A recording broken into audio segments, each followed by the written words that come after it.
Hello and welcome to infinity learning academy. বন্ধুরা, আজকের ক্লাসে কিছু জিকে প্র্যাকটিস করব, যেগুলো আপকামিং প্রত্যেকটি পরীক্ষার জন্য খুবই গুরুত্বপূর্ণ।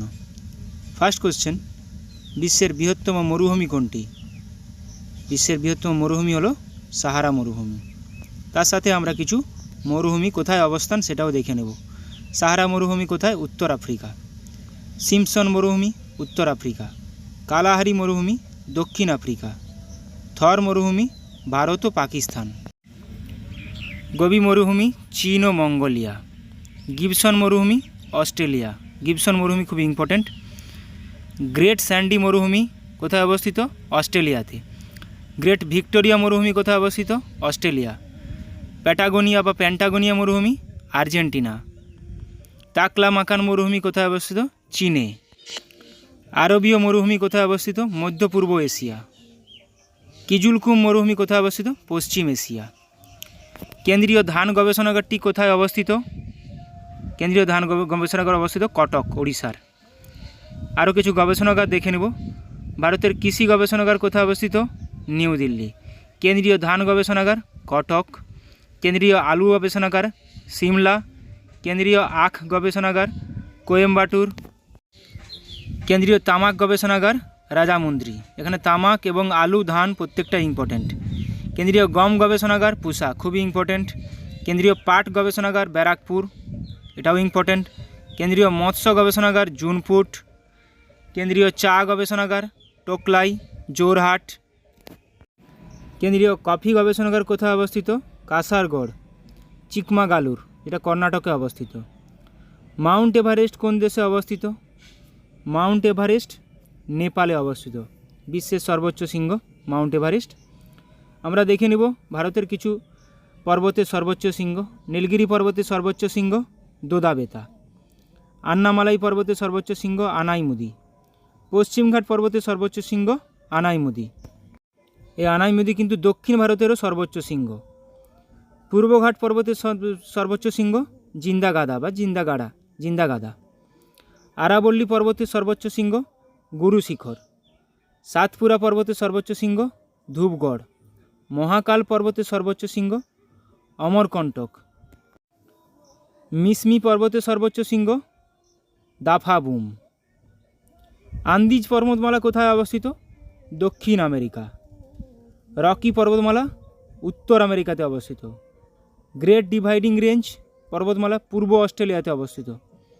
ট্রান্স আন্টার্কটিক পর্বতমালা কুমেরুতে অবস্থিত। কৃষ্ণ মৃত্তিকা কোন চাষের জন্য সবচেয়ে উপযোগী? আমরা জানি কৃষ্ণ মৃত্তিকা ব্ল্যাক কটন সয়েল, যেটা তুলো চাষের জন্য। নিচের কোন শহরটি ভারতের প্রবেশদ্বার নামে পরিচিত?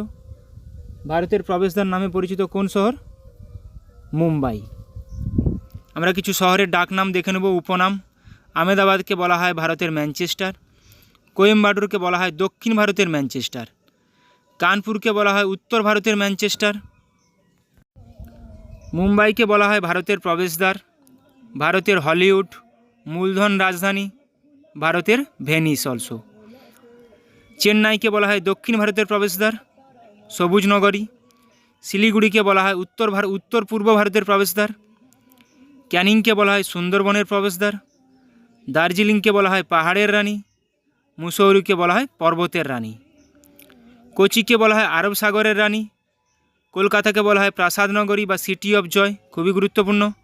হাওড়াকে বলা হয় ভারতের গ্লাসগো বা ভারতের শেফিল্ড। বর্ধমানকে বলা হয় পশ্চিমবঙ্গের ধান ভাণ্ডার। দুর্গাপুরকে বলা হয় পশ্চিমবঙ্গের রূঢ়। কোন দেশকে উদীয়মান সূর্যের দেশ বলা হয়? আমরা সবাই জানি উদীয়মান সূর্যের দেশ বলা হয় জাপানকে। সোনালী পশমের দেশ, কিছু দেশ দেখে নিব তাদের উপনাম। সোনালী পশমের দেশ কোনটি? অস্ট্রেলিয়া। ক্যাঙ্গারুর দেশ অস্ট্রেলিয়া। বজ্রপাতের দেশ ভুটান। থান্ডার ড্রাগনের দেশ ভুটান। প্রাচ্যের মুক্ত শ্রীলঙ্কাকে বলা হয়। সূর্যোদয়ের দেশ বলা হয় জাপানকে। ভারতের গোলাপি শহর বলা হয় কাকে?